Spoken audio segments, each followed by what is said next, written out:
the West, I'm still torn on Memphis and the Trailblazers. I don't think there's anyone else. I know you're going on. I think it's too late for the Pelicans. I think it's done. The Spurs just aren't good enough.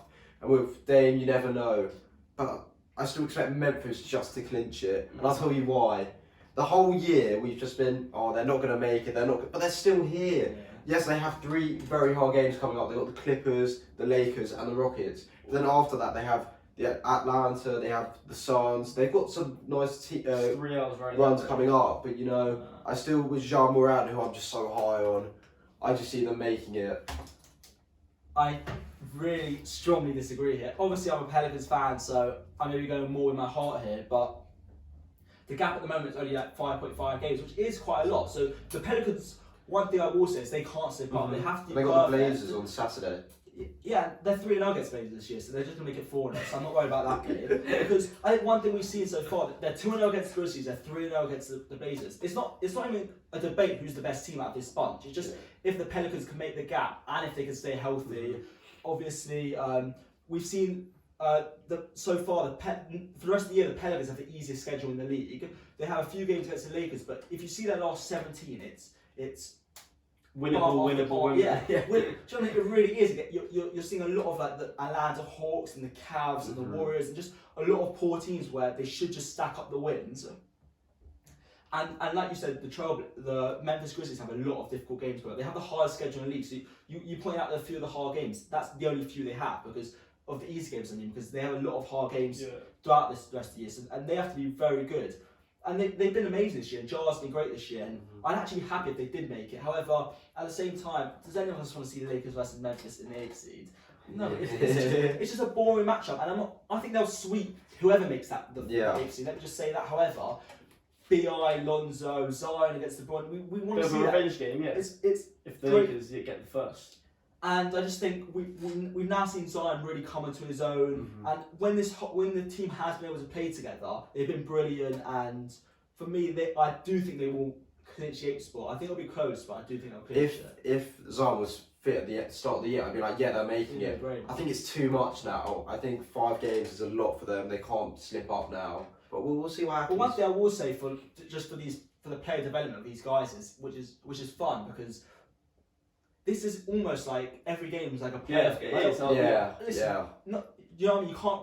But they really can't slip up. Like that Trailblazers game, like you said, it's a must-win game. And that OKC one they just lost for the All-Star break was a big loss. It was a huge loss because every game's crucial, and the problem with the Pelicans all year has been just closing games. They've been in so many close games, and you like they won a 13-game losing streak. The teams that go on 13-game losing streaks have 13 wins at the moment this year. So that's awful. And just if they won a few of those games, we'll be talking a different story. But it's a complete different team with Zion now. They have this X factor. So I really am expecting them post All-Star to go on a run.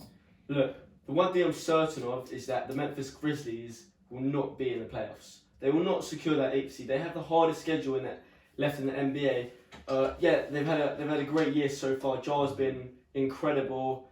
However, you've got the Pelicans and the Blazers breathing down their necks, and the Pelicans are so talented. They can score through anyone. The reason they lost to OKC in that close game was because of that Steven Adams Hail Mary before the half, but also because they didn't have that All-Star in Brandon Ingram. So you get B.I. back. Zion's just looking like everyone knows where he's going, but they can't stop him.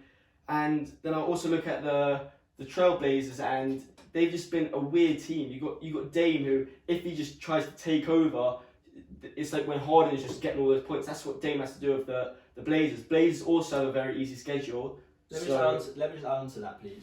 The Trailblazers, like you said with Harden and Steve, they are Dame or bust. They're actually a pretty poor team. I should point out. They don't defend great. No one else.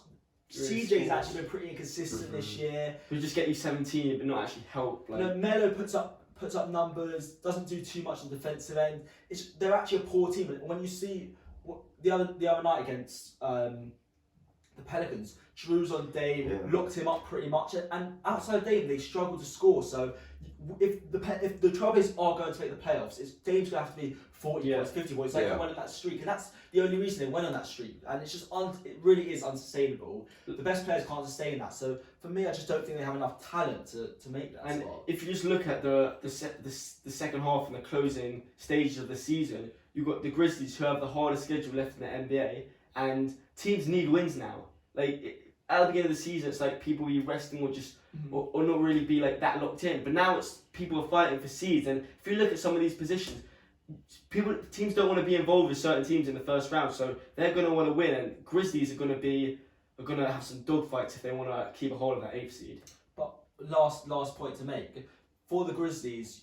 It's pretty interesting they had that little bit of a gap, because if it was one game, I don't think any of us would think that, but they have a decent gap where they are a young and hungry team. We saw the whole stuff with Thomas.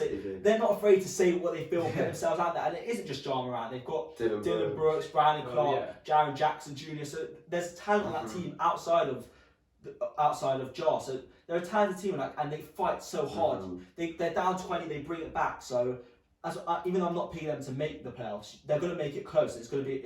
I think this is one of the most exciting parts left of the NBA season. Who's going to make that 8th spot? So who you got? I've confidently got the Pelicans. Memphis, mate.